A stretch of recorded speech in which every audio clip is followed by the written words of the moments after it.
Siya hindi gumatay. Hindi binipapapa. May binipapapa. Uy, nasa airport na tayo niyo. Tingnan mo. Ha?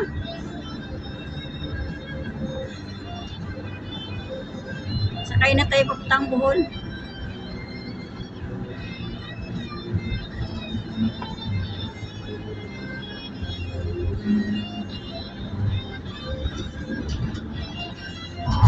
Ayan, ang liliit ng mga sasakyan, oh. Mga airplane, oh. Yan yung praktisanan sa mga piloto. Oo. Nag-aral. Magkano na kaya ngayon yan pag Dati Hindi ang pa naman gusto yung mahal, dati 50 mil pa yun eh. Yung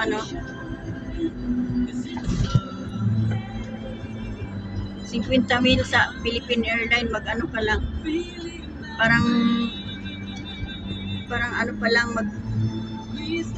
i-demo ka pa lang sa paano paglipad, paano 50 mil ang bayad. Ngayon, magkano na kaya? Nasa 200 na siguro.